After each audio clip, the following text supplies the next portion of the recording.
ओम अज्ञानतिमिरान्धस्य ज्ञानाञ्जनशलाकया चक्षुरुन्मिलितं तस्मै श्रीगुरुवे नमः। श्रीचैतन्यमनोभीष्टं स्थापितं येन भूतले स्वयं रूपकदा मह्यं ददाति स्वपदान्तिकं वन्देऽहं श्रीगुरुं श्रीयुतपदकमलं श्रीगुरुन् श्रीरूपं साग्रजातं सगण रघुनाथान्वितं तं सजीवं साद्वैतं सावधूतं परिजनसहितं कृष्णचैतन्यदेवं श्रीराधाकृष्णपादान् सगणललिता श्रीविशाखान्विताश्च नित्यानन्दं नमस्तुभ्यं प्रेमानन्दप्रदायिते कलौकल्मस्य नाशाय जानवीकृताय नमः।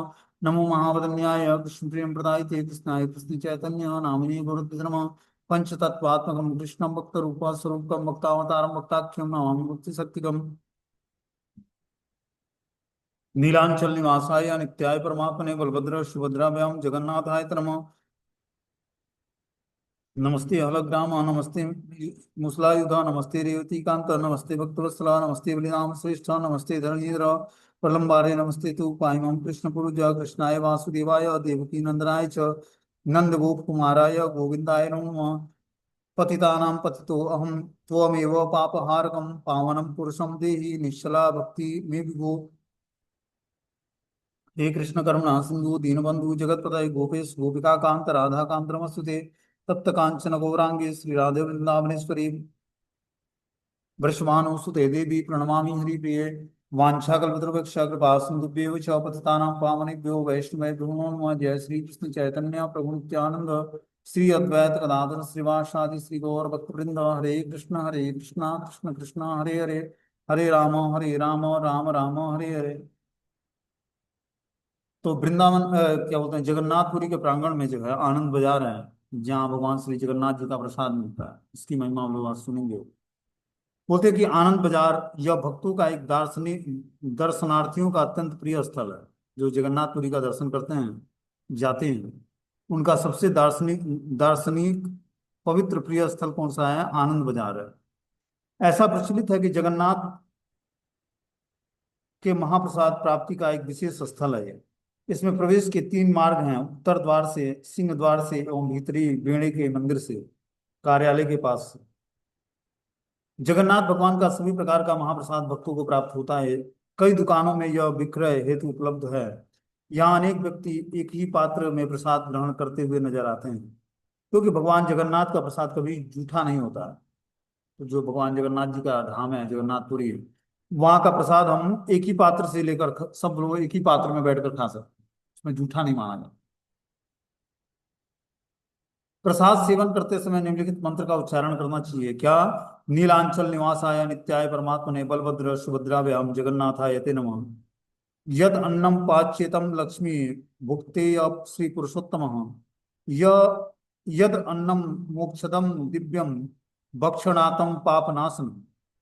बलभद्र और सुभद्रा सहित नीलांचल में निवास करने वाले नित्य परमात्मा भगवान जगन्नाथ को मैं सादर नमस्कार करता हूँ। हे महाप्रसाद, आप लक्ष्मी देवी द्वारा पकाए गए हैं। आप भगवान श्री पुरुषोत्तम के अवशिष्ट हैं।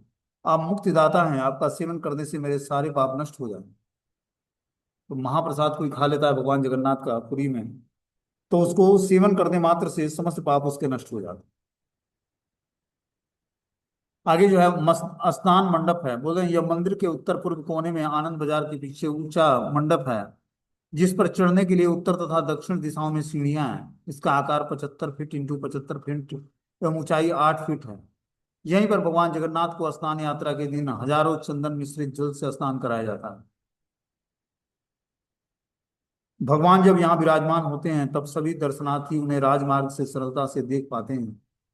इस उत्सव के संध्या में भगवान गज वेश धारण करके सभी को अत्यधिक आनंद में डुबो देते हैं। बता रहे हैं कि जो है इसी जगह पर हजारों चंदन मिश्रित जल से स्नान कराया जाता है भगवान को। भगवान जब यहाँ विराजमान होते हैं तब सभी दर्शनार्थी उन्हें राजमार्ग से सरलता से देख पाते हैं। इस उत्सव के संध्या में भगवान गज वेश धारण करके सभी को अत्यधिक आनंद प्रदान करते हैं। आगे बता रहे हैं कि चाहड़ी मंडप है वहां पर। स्नान मंडप से दक्षिण की ओर मेघनाथ प्राचीर से बिल्कुल सटा हुआ एक मंडप है। रथ यात्रा से लौटते के बाद महालक्ष्मी भगवान जगन्नाथ को यहाँ पर देखती है। चाहड़ी इस उड़ीसा शब्द का अर्थ है देखना।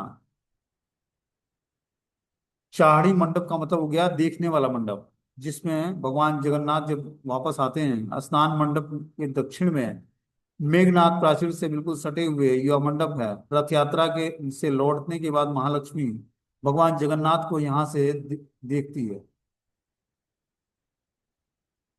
इसलिए इसका नाम चाहड़ी मंडप है। आगे बता रहे हैं कि जो है, अब भीतरी वीणे के दर्शन। अभी तो हम लोगों ने बाहरी वीणे का दर्शन किया, अब भीतरी वीणे का दर्शन करते हैं। बता रहे हैं कि व्यक्ति जब सिंह द्वार से प्रवेश करके बाहस पाछो सीढ़ियां चढ़कर, बाहस पाछो मतलब 22 सीढ़ियां चढ़कर कुर्म प्राचीर के प्रवेश द्वार में प्रवेश करता है, तो यह पूर्व द्वार मंदिर की आकृति का है। बाहर आने जाने का मार्ग यही है। इस बेड़े के में प्रवेश करते ही बाईं ओर मुड़े तो अनेक मंदिरों का दर्शन प्राप्त होता है। जैसे ही हम भीतरी बेड़े के अंदर घुसते हैं 22 सीढ़ियां चढ़कर, तो वैसे ही जो है हमें बाईं तरफ मुड़ना चाहिए। 22 सीढ़ियों के बाद हमें बाईं तरफ मुड़कर उसके सारे मंदिरों का पहले दर्शन करना चाहिए, जगन्नाथ जी के दर्शन से पहले। बोलते हैं आग्नेश ऐश्वर्य महादेव। 22 पहाचार को पार करने के बाद एक छोटा सा मंदिर है जो रसोई घर के सामने है। ये महादेव कुर्म प्राचीर आग्नेय कोण और पाकशाला के अग्नि रक्षक हैं। यह शिवलिंग भूमि के नीचे है। इनकी अवस्थिति भोग मंडप से रसोई के रास्ते के पास ही है। ऐसा माना जाता है कि यह शिव अत्यंत अग्नि के समान है। वह भगवान जगन्नाथ की रसोई के अतिरिक्त आंगन और खाना पकाने की आग की रक्षा करते हैं। ऐसा माना जाता है कि भगवान अग्निश्वर महादेव जो आग के अलग नहीं हैं, यह सुनिश्चित करते हैं कि सभी भोजन ठीक से पकाया गया है। वह भगवान जगन्नाथ को चढ़ाए जाने वाले खाद्य पदार्थों को भी शुद्ध करते हैं। तो अग्निश्वर महादेव को प्रणाम किस मंत्र से करेंगे, तो बोलते हैं कि अग्निश्वर महारुद्रम विष्णु पाक विशोधनम महाज्वालामयम शंभु नामानि चंद्रशेखरम। आप भगवान विष्णु के लिए बनाए गए भोग को पवित्र करने वाले हैं। आप महाज्वालायमान हैं, हे परम भगवान। आप चंद्रशेखर है, मैं आपको विनम्र प्रणाम करता हूँ। इस प्रकार जो है बता रहे हैं कि आप भगवान विष्णु के द्वारा बनाए गए भोग को पवित्र करने वाले हैं। कौन? आग्नेश्वर महादेव। और इस प्रकार आप महाज्वालायमान हैं, आप शंभु हैं, आप चंद्रशेखर हैं, मैं आपको विनम्र प्रणाम करता हूँ। अब आगे जो है भोग मंडप का मार्ग है, जहाँ पर भगवान का भोग तैयार होता है। बोलते हैं अग्निश्वर महादेव के बाद यह मार्ग जो रसोई स्थान की ओर भोग मंडप को ओर जोड़ता है।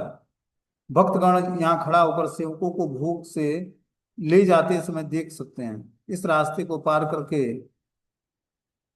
जाया जाता है। रसोइयों तथा द्वारा भगवान के लिए भोजन तैयार करने के बाद वे इसी रास्ते से सारे व्यंजन का को गर्भगृह के अपितु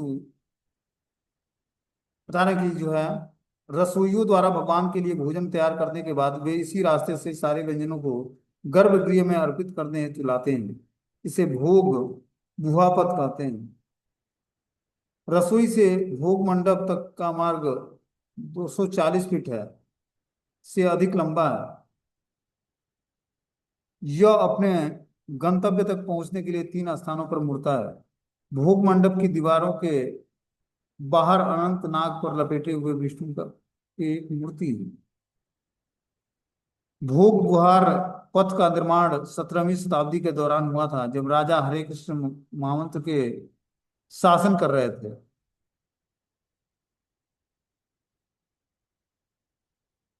17वीं शताब्दी के दौरान बता रहे हैं कि भोग गुहार पथ का निर्माण 17वीं शताब्दी के दौरान हुआ था, जब राजा हरे कृष्ण महामंत्र का जप करने हेतु उस दौरान उनके से क्षणिक व्यक्ति ने इस मार्ग का निर्माण कराया था। बोलते हैं आगे कि श्री श्री राधाकांत को कांची के राजा ने पर विजय प्राप्त करने के बाद राजा पुरुषोत्तम क्षेत्र द्वारका पुरुषोत्तम देव तथा दक्षिण भगवान में लाया गया, दक्षिण भारत में लाया गया। इस विग्रह को भोग गुहा पथ में कहीं रखा गया था, जहां से रसोइया चले जाते थे तो भगवान जगन्नाथ को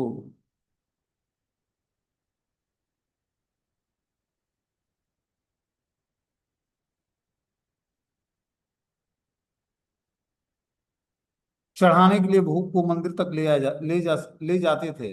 लेकिन इस विग्रह में को वहां स्थापित करने के कुछ दिन बाद भगवान जगन्नाथ ने पाया कि उनकी थाली से कई अच्छे पदार्थ गायब हैं। उन्होंने महसूस किया कि श्री श्री राधाकांत सभी विशेष रूप से स्वादिष्ट चीजें खा रहे हैं। इस एक दिन सपने में भगवान जगन्नाथ ने राजा को दर्शन दिया कि उनके उन्हें श्री श्री राधाकांत को अपने मंदिर से हटाने का निर्देश दिया। श्री श्री राधाकांत की अब गंभीर मठ का पूजा करते ही जा रहे थे। जो काशी मिश्र का घर था वहां स्वयं भगवान चैतन्य महाप्रभु रहते थे। श्री श्री राधा गोविंद और राधा कांत की पूजा स्वयं भगवान गौरांग महाप्रभु ने किया है। इस प्रकार भगवान गौरांग महाप्रभु राधा गोविंद जी की पूजा जो है किया करते थे। राधा कांत की गंभीरा के मठ में भगवान क्या करते, राधा गोविंद देवी जी की पूजा करते। आगे जो है सत्यनारायण मंदिर पड़ता है। सत्यनारायण भगवान का मंदिर है। बोलते हैं कि अग्निश्वर महादेव से थोड़ी दूरी पर भोग मंडप मार्ग पर पार करने के बाद उत्तर दिशा को मुख किए हुए 6 फीट को ही श्री सत्यनारायण भगवान का एक मंदिर नुमा विराजमान है। शुक्लांबर धारण करने वाले ये चतुर्भुज जनार्दन विग्रह है। ऊपर वाले हाथों में शंख एवं चक्र, के बाएं हाथ में गदा और दाहिने हाथ में भगवान अभय मुद्रा धारण करते हैं। सत्यनारायण के दोनों ओर श्री देवी और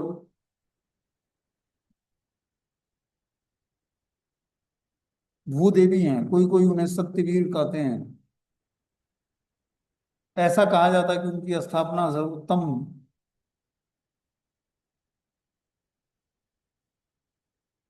ऐसा कहा जाता है कि इनकी स्थापना सर्वप्रथम राजा गाल माधव ने श्री मंदिर में ही की थी।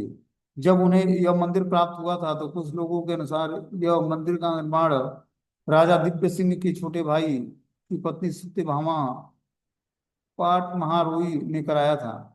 बाद में राजा इंद्रद्युम्न ने आकर भगवान जगन्नाथ की स्थापना ब्रह्म जी के रूप में ब्रह्मा जी के माध्यम से की। और इस प्रकार बता रहे हैं कि जो है रविवार के दिन संतानों के मंगल विधान के लिए उन्हें संतोष हेतु श्रीणी का भोग लगाया था। उसके बाद ही गरुण नत जानू रूप में विराजमान है। जगन्नाथ जी के लिए स्नान पूर्णिमा के दिन आवश्यक जल सोना कुआं से लेकर इसी हांडियों में रखा जाता है। अब सत्यनारायण भगवान का प्रणाम मंत्र बता रहे हैं कि शुक्लाम वरदरम विष्णु शशिवर्णम चतुर्भुजम प्रसन्न वदनम ध्यायेत सर्व विघ्नोपशांत है। हे नारायण, हे सत्यनारायण भगवान, आप सदैव श्वेत श्वेत वस्त्र धारण करते हैं। आप सर्वव्यापी विष्णु हैं। आप शशि वर्ण हैं। आपकी 4 भुजाएं हैं। आपका मुखमंडल सदा प्रसन्न रहता है। इस प्रकार इस प्रार्थना से सत्यनारायण भगवान को प्रार्थना अर्पित करनी चाहिए।